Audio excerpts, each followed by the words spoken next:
293च्या सत्ताधारी पक्षाच्या प्रस्तावावर बोलण्यासाठी मी या ठिकाणी उपाध्यक्ष महोदय.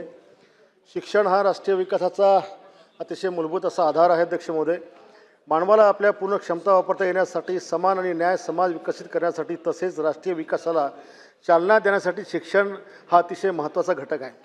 भारताच्या सातत्यपूर्ण प्रगतीसाठी आणि आर्थिक विकास, सामाजिक न्याय आणि समानता, शास्त्रीय प्रगती, राष्ट्रीय एकात्मता आणि संस्कृती जतन या क्षेत्रामध्ये वैश्विक पातळीवर नेतृत्व करण्यासाठी सर्वांना दर्जेदार शिक्षण उपलब्ध करून देणे हे महत्त्वाचे आहे.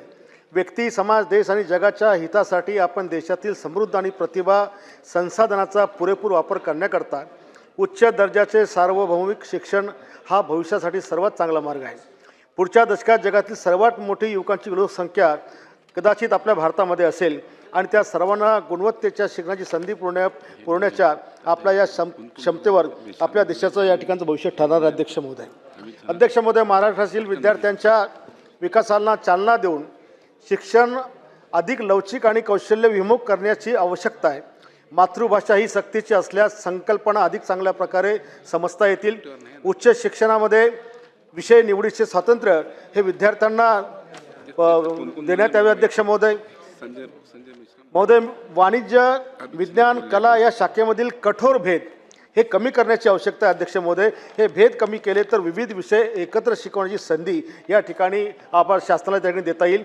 उदाहरणार्थ, विज्ञानचा विद्यार्थी संगीत किंवा अर्थशास्त्र शिकू शकतो. त्यामुळे विद्यार्थ्यांच्या आणि निवडीनुसार आणि करिअरच्या उद्दिष्टानुसार शिक्षण घेणे हे विद्यार्थ्यांना सोपे होणार आहे.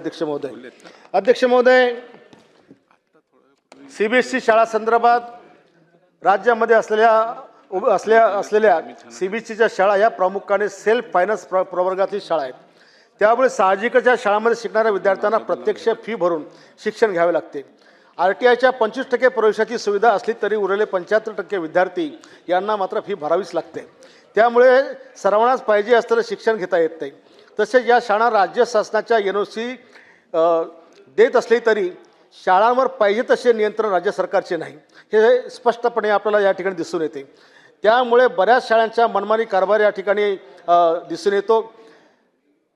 NCERTची पुस्तके न वापरता प्रायव्हेट पब्लिकेशनची पुस्तके सक्तीने विद्यार्थ्यांना त्या ठिकाणी संस्थांच्या माध्यमातून आणल्याचं त्या ठिकाणी सांगितलं जातं आणि त्याच्यामुळे विद्यार्थ्यांवरती जी काही पुस्तकं आणण्याची बंधनं घातली जातात तेवढ्या पैशाची व्यवस्था विद्यार्थ्यांकडे नसल्यामुळे ही जी बंधनं आहेत ही त्या ठिकाणी शाळांवरची आपण काढली पाहिजे. अध्यक्ष महोदय, आणि म्हणूनच या सर्व शाळांच्या वर पूर्णपणे आपल्या राज्य सरकारचं कंट्रोल असणं, राज्य सरकारच्या नियंत्रणामध्ये शाळा असणं हे अतिशय विद्यार्थ्याच्या दृष्टीने अतिशय महत्त्वाचं आहे.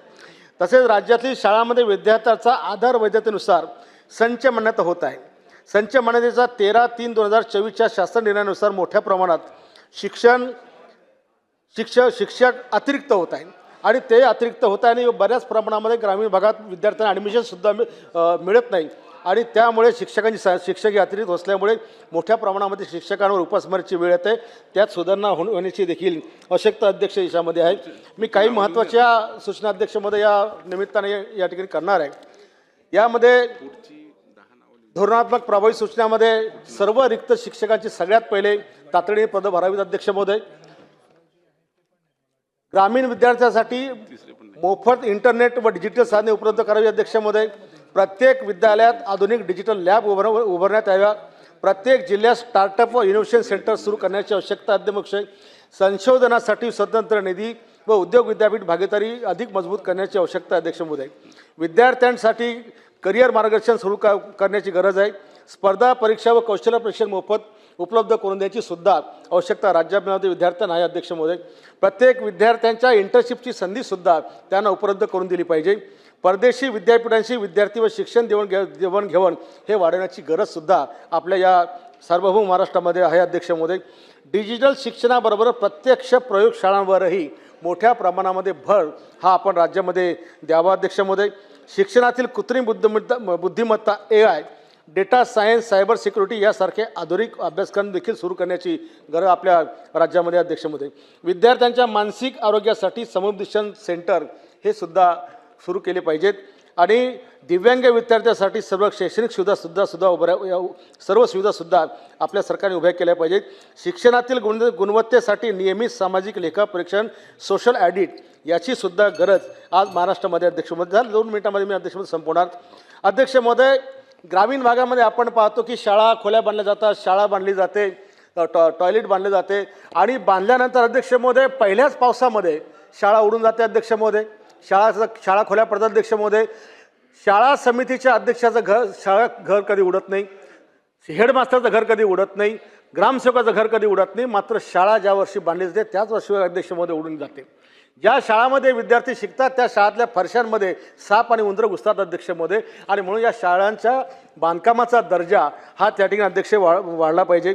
आणि नवीन शाळा ह्या मोठ्या प्रमाणात खाजगी शाळांच्या तुलनेमध्ये जर बांधल्या तर विद्यार्थ्यांची ओढ ही त्या ठिकाणी जास्त प्रमाणात आहे. अध्यक्ष महोदय, आणि आज अध्यक्ष महोदय या डिजिटल जगामध्ये, कम्प्युटरच्या जगामध्ये आज विद्यार्थ्यांचं आणि मातीचं नातं तुटलेलं. अध्यक्ष महोदय, मुलांना खेळापासून खूप लांब गेलेले आहे आणि त्याच्यामुळे 10व्या वर्षाच्या मुलाला सुद्धा शुगर आणि बीपीचे आजार लागले, त्याला सुद्धा अटॅक येऊ लागले. अध्यक्ष महोदय, आणि म्हणून शाळांमध्ये ही मैदानी खेळाची मैदानं ही जर तयार झाली तर शिक्षणासोबत त्या शारीरिकदृष्ट्या हे विद्यार्थी सक्षम होऊ शकतात आणि आपल्या राज्यामध्ये आपण आपल्या ग्रामीण भागातले नॅशनल आणि इंटरनॅशनल लेवलचे खेळाडू सुद्धा आपण निर्माण करू शकतो.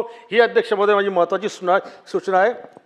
आणि सगळ्यात महत्त्वाचं की शाळांच्या आजूबाजूला अध्यक्ष महोदय खुशाल पान टपऱ्यांमध्ये दारू विक्री चालू आहे, गुटखा चालू आहे, त्या ठिकाणी अंडा आंबेडच्या गाड्या असतात ते ओपन बार झाले, हे सगळं शाळांच्या अवतीभोवती. अध्यक्ष महोदय, आणि अशा घाणेरड्या वातावरणामध्ये जर विद्यार्थी शिकत असतील तर नक्कीच त्यांच्यावर काय परिणाम होईल याची देखील जाणीव शासनाने या ठिकाणी ठेवा. अध्यक्ष महोदय, शेवटचा माझा मुद्दा अध्यक्ष महोदय की स्त्री शिक्षणाची चळवळ या देशामध्ये राज्यामध्ये चालू करणारे आपले महात्मा ज्योतिबा फुले आणि क्रांतिज्योती सावित्रीबाई फुले यांनी या देशामध्ये शिक्षणाची चळवळ चालू केली. त्यामुळेच आपल्याला हे सगळे दिवस अध्यक्ष महोदय आले.